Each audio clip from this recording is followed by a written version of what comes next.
Hello folks, how are you doing today? I'm Andrea Hedlund and I'm going to talk to you about the EBC or Engage, Build and Consolidate Framework for lesson planning. First, I'd like to say that it's an enormous pleasure for me to be part of the second Neuroscience in the Classroom conference for teachers all over the world. If you want to know more about this framework, which was developed by two of my professors and collaborators, of course, at the University of Bristol, Paul Howard-Jones and Dr. Shu Yau, you can check out the scienceoflearning-ebc.org. And of course, if you want to know more about me, you can check my website, edcrocks.com, or just follow me on Instagram at edcrocks.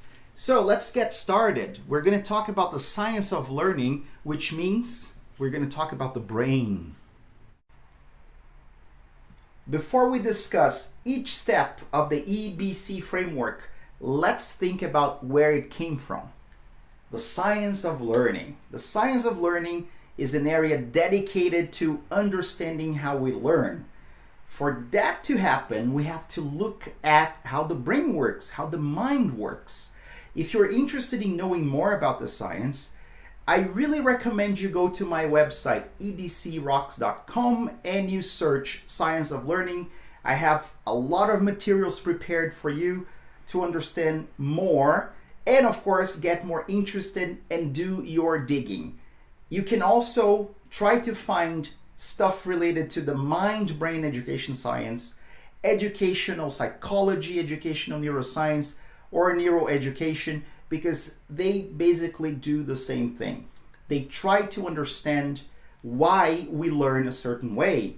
What are the fun and engaging and motivational and emotional and cognitive elements that are necessary for a positive learning experience for our students to have positive outcomes. Now, let's talk more about the engage part of this wonderful framework that I'm sure is going to help you prepare very effective lesson plans. Shall we? Let's talk about engage. That's the very first step of your lesson if you want it to be successful. And of course, the first part of our EBC framework. After all, think about it. You are planning a lesson, you are delivering the lesson, and then of course you're reflecting on the lesson. If you want your students to pay attention and to be committed to what you are doing with them, they have to be engaged. Otherwise, it doesn't work, right? So, what is engagement? If you look at the scienceoflearning-ebc.org website, you will see that this part of the framework is represented by a bidirectional arrow that comes from the center of the brain to this pink part that we call cortex, right? So what it's telling us is that there is a connection between a subcortical area, commonly referred to as the limbic system, and the cortical area, which is the biggest area, the largest area of our brain. And what does that mean? It means basically that engagement has to be emotional, cognitive, and also behavioral. Because the limbic system has a bunch of structures that will have something to do with how we respond emotionally to the stimuli from within our bodies and of course from the environment. And the cortex will process information in a way that we can store later as neuronal networks for our memory to be retrievable in the future. So if you think about this very intimate connection, we cannot really separate emotion from cognition. As a matter of fact, there's a great book by a neuroscientist from Portugal called Antonio Damasio, and the title of the book is Descartes' Error. And if you are a geek like I am, you see my t-shirt, you will know that René Descartes was a French philosopher who said something very important that I think probably shaped the next generations, the next centuries, I think, therefore I am. So he relates the ability to think and, to have this cognitive faculty to existing. So if we think about things, that means that we exist. And that means that we can be rational, that we can separate our feelings and emotions from what we do as rational beings. According to Damasio, René Descartes was wrong. We cannot really do that. The body, mind, and brain, and of course emotion and cognition connection is inseparable. We feel the world, we experience the environment, and those things are going to be processed, or they're going to be read in the brain, and the brain is going to do something about it, right? That's how we learn, from stimuli. Now, what can you do as a teacher planning your lesson so that your students are really engaged? So here are 4 steps that you can take for the very first part of the EBC framework. And the first step is remind them that every brain is unique, and of course remind yourself as well that every brain is unique, which tells us that not everything will engage everyone. Different things engage different students. So you have to know a little bit about their prior knowledge, their background, their interests, their likes and dislikes, so that you can plan your lesson more effectively. If you think about it, what engages one student may, of course, be something completely different, something that you hadn't thought of, but you have to give them the opportunity to somehow work with their interests. That may be a little difficult if you have a large group of students in the classroom, but if you offer a more flexible environment, I'm sure you can do it. Then the second step is about approach response. And approach response has a lot to do with, how we connect with other people and how the brain gets interested in things. So when we praise our students for a job well done, that's great for the brain engages, the brain feels good, and the brain wants to continue doing that. If we offer our students novelty, something that they had never seen before, I'm pretty sure they're going to engage because it becomes irresistible from a brain perspective, right? You can also give them rewards. And again, praise is a type of reward, novelty is a type of reward. I'm not thinking about physical or even monetary rewards here. I'm talking about the feel-good feeling that we get when something nice happens to us, right? When we increase the production of dopamine in the brain. So just be nice, have excellent rapport with your students, and I'm pretty sure that you will be using the approach response. And tap into their curiosity as much as you can. Share intentions with them, join your eye contact. Join your eyes with their eyes, match the things that you're doing. Use your body language to convey enthusiasm. And I'm sure they're going to be seduced by your lesson plan. The third step is fearfulness and anxiety. So we were talking about the subcortical area referred to as the limbic system. And one of the most important structures of this area, and we cannot really see here because it's at the tip of the hippocampus, it's called the amygdala. And the amygdala has a very important reaction that helps us maintain our, vital functions in order. Or, in other words, it helps us survive very complicated moments of our lives, right? Because it deals with the FFF response. So if you think about one of those very, crazy situations you've been through in life, in which you actually felt like you were going to die, for example, that you were in danger, your amygdala sends that signal, FFF. It's either freeze, fight, or flight.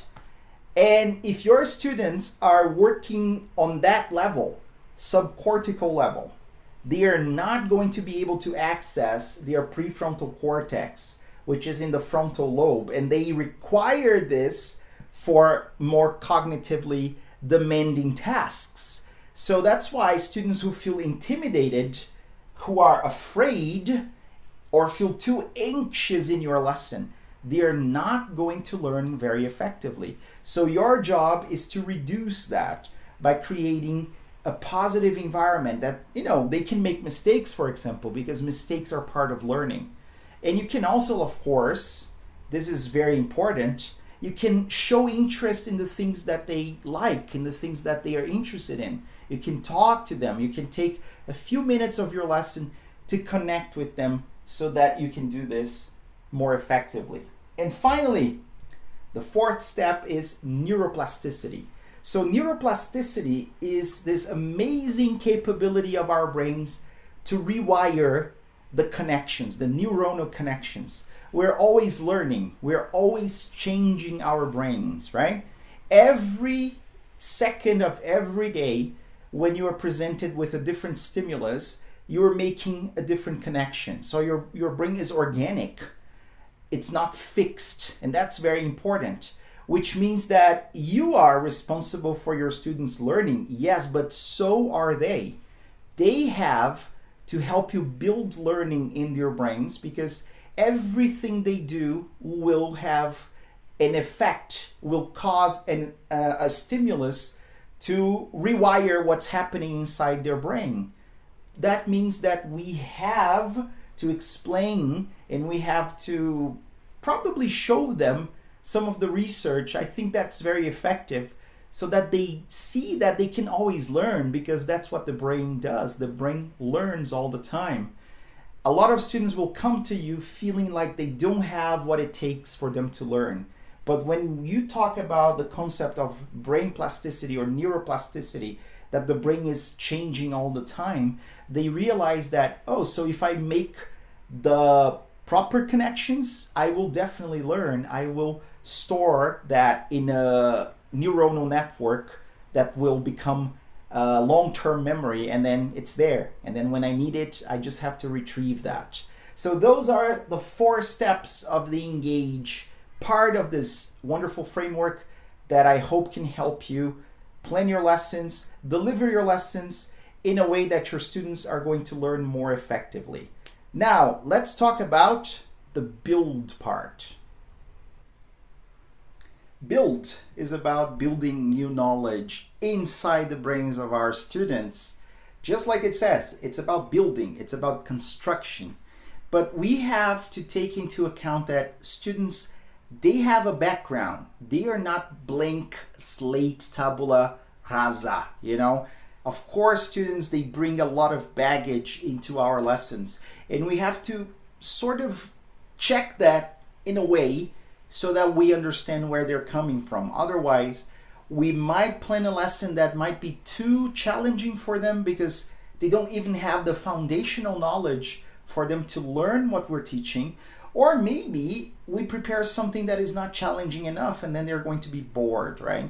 One of the things that I like to test prior knowledge, at the beginning of each lesson, I will prepare a quiz, or maybe, pair up activity in which they have to tell each other what they know about this particular topic, just so that I activate that prior knowledge, and then I can help them start building more effectively. Do you do that? What are your techniques? What are your strategies to check your students' prior knowledge, right? Now, the second step of build has to do with working memory. And it has a lot to do with the picture that represents this on the website that I told you before, scienceoflearning-ebc.org. So we understand from a neuroscientific perspective that the working memory system is in the frontal lobe, because when we are looking inside people's brains and they're learning new information, you can see a lot of activation in those areas here. So that's what is represented there in that image. And the big problem is that our working memory has very limited capacity for, chunks. So if I tell you a couple of digits, numbers, or words, or anything else, depending on, how many pieces of information I give you, you cannot really hold all of that together for a long time. You have to dump it so you can start consolidating that memory. So how can we work in a way that we don't overload our students' working memory system so that we prevent cognitive overload? One of the things that we can do is we can break the instructions into chunks so that, you know, they are flexible, and then your students can kind of put them together. Think of Lego, right? We're building. So think of this piece here being a chunk that can actually fit another one, and so on, right? You can also try as much as you can to give instructions in a very clear and concise manner so that you don't use a lot of words to fill up their working memory, and then they don't have any space left for the task itself. And you can use a lot of visuals for that. Every time you're planning the lesson and you can write something on the board or show them a picture, and nowadays we're teaching online lessons, you can always share your screen, right? That's actually good because it helps them memorize what they have to do long enough so that they can do it, because that's what the working memory is for, right? To hold information long enough so that we can do whatever it is that we have to do. If you have any problems in your working memory system or your short memory system, they're kind of different. I'm not going to get into detail here. You cannot really remember what you have to do. So some people, I think Henry Molaison is probably the most popular case in the scientific literature because he got his hippocampus removed, so he couldn't really form new information or construct new knowledge in his brain. So after a couple of minutes, about 15-20 minutes, he would actually forget what he was supposed to do, and he would actually forget what he had been exposed to after this window, this frame, right? Now, the next step is very important as well. It has to do with a very interesting system that we have and some other animals have as well, called the mirror neurons system. And what does that do basically? So when we look at someone doing something, we can actually learn by observing them, because the neurons that they are using to do whatever it is that they're doing are kind of being activated by our neurons here. They are being activated in our brains. So it's almost as if we're doing the same thing with them just by looking at them. And I have, not really scientific proof of that. Of course, there is a lot of scientific proof and evidence for that, but I can tell you that I've started, doing some choreography lessons, dancing, aerobics and everything like that with my wife. And, you just look at the instructor who has recorded something for you on the screen, and you can immediately do what they're doing. I mean, sometimes depending on how complex it is, you have to try a couple of times, right? But anyway, you can look at someone doing something and you can instantly learn by observing them and imitating what they're doing. So whenever you are explaining things and you're using your hands like I do all the time, right? When you're talking about something big or something small, when you're talking about a framework and there are 3 parts, right? So you do 3 parts, E, B, C. This movement, gestures and things like that, they are actually going to help your students internalize and build new knowledge into their cortices, right? Now, there's also more, because not only the way you speak with your body, but also your levels of enthusiasm will infect in a good way your students, and they will also feel very enthusiastic and positive when you're teaching them. So remember, building is about building, it's about construction, it's about new knowledge in the cortex of your students. But now we finally have to talk about consolidate, because if you don't build it right, then you cannot find it and then you cannot use it. So let's talk about consolidate. Okay, so I hope you are engaged. I hope you are building some new knowledge in your cortex inside your brain. but I do have two important tips before we move on to the last stage of the EBC framework. The two tips are brain breaks and retrieval practice. As a matter of fact, I think you should take a break right now. Just wait, I have to give you the instructions, but I want you to relax a little. Go get some coffee maybe. Or maybe you can just go water your plants. You know, I think my sage needs a little bit of water. You could, I don't know, maybe listen to some music. Or pet your cat, do whatever, stretch, walk a little bit. This is good for memory consolidation. It's good for you to reduce your cognitive overload. And how do you keep track of when you can take a brain break? I normally use, ta-da, the Pomodoro technique.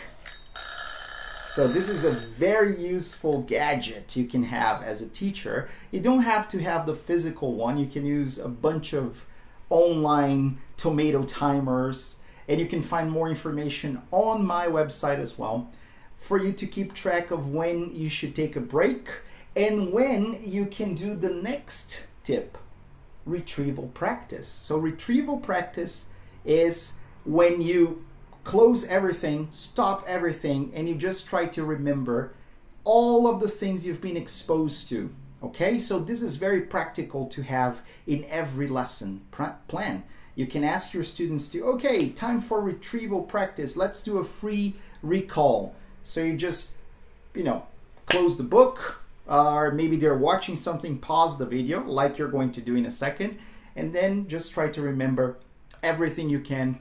You can use a piece of paper, a Post-it, write everything down. And then, when you rewatch the video, you can check your notes with the things that I actually said to see the things you were able to remember, the things you couldn't remember very well. Very good for memory consolidation. So go take your break right now. I know I'm going to take mine. Pause the video and do one of the things I told you, or you know what? Do your own thing. And I'll see you back in a couple of minutes, maybe 2, 3, 4, 5 minutes. You decide, for us to talk about consolidate, okay? So see you in a bit.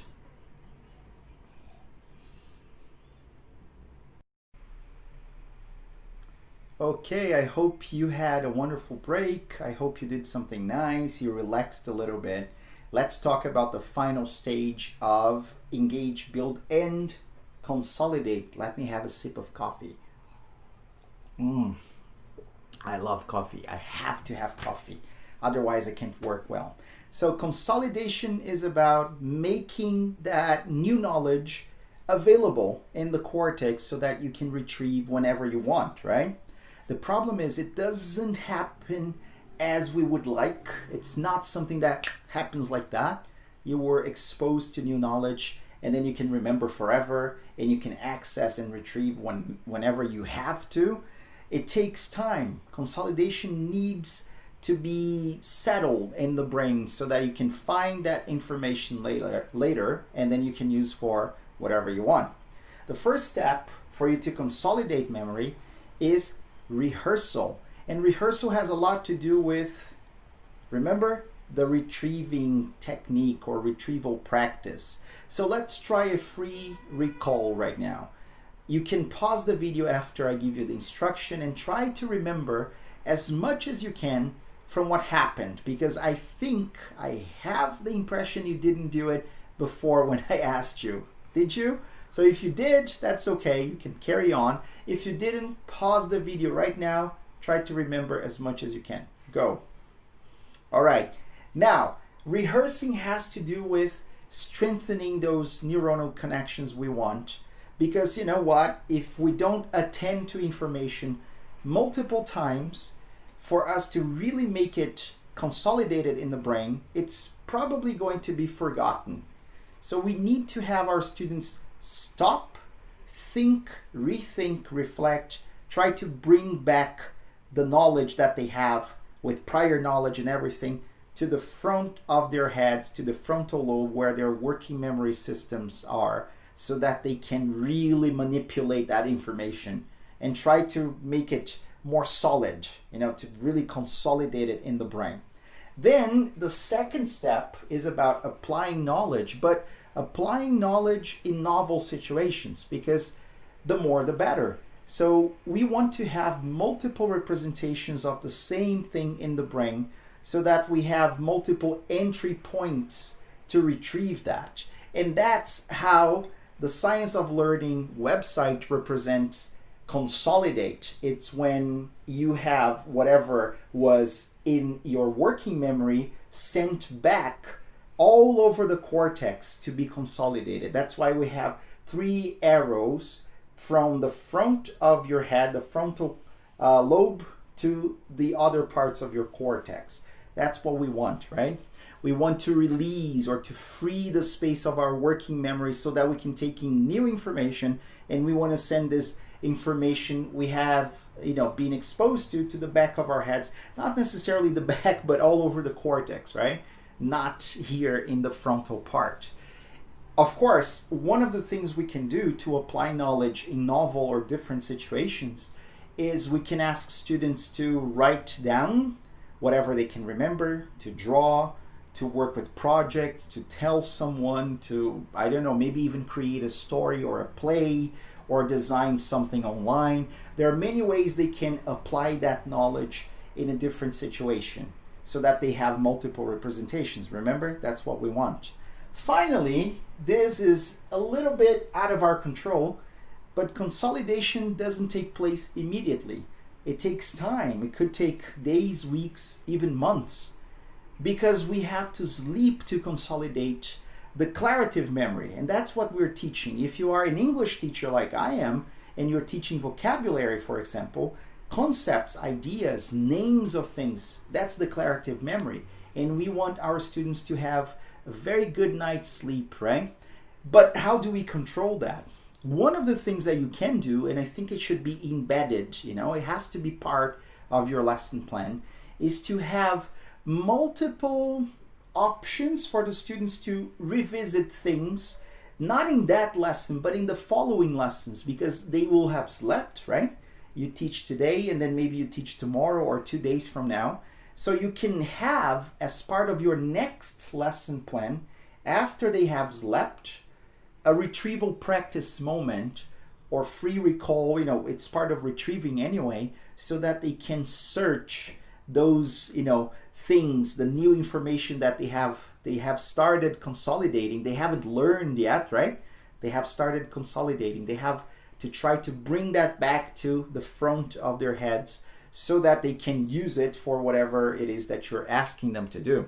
So you can do a quiz, you can ask them to explain to one another in pairs or in groups, or if they are online, you can ask them to write something in the chat box. What do you remember from last lesson?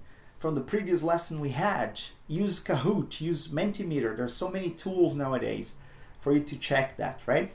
So remember, it's really hard for them to self-assess at the end of the lesson and say, yes, I learned everything. They haven't really learned, because learning takes a longer time, because consolidation takes a longer time, and it's definitely something that depends on how much sleep they're getting. So this is the end of the EBC framework.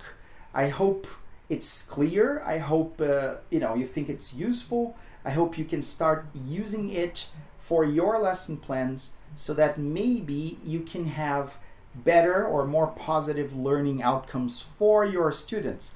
But I do have some final thoughts, so hang in there. Final thoughts on this session. We talked about the Engage, Build, and Consolidate framework based on the science of learning. Remember, the science of learning is about how the brain learns, how the mind learns. If you want more information, scienceoflearning-ebc.org. Don't forget that. So let's recap. First of all, we have to engage our students. We want them to be committed and paying attention, and we want them to have an emotional connection, a cognitive connection, and a behavioral connection to what we're teaching them. So we must acknowledge that every single student has a unique brain. So different things engage different students. And we can tell them that as well. We can have interest in their likes and dislikes, so we can try to incorporate those things into our lesson plans. We can also start by using the approach response, in which we present novel things, because then they will be curious. We praise them when they do something that deserves being praised, of course. We share attention with them, and we try to be friends with them. We try to establish a positive rapport with them. We can also try as much as possible to reduce fearfulness and anxiety, because if they are afraid, they are going to be working at a subcortical level. Survival mode, remember the limbic system, the amygdala, the FFF response. So make it a welcoming environment. An environment that they can make mistakes, because making mistakes, that's part of learning, right?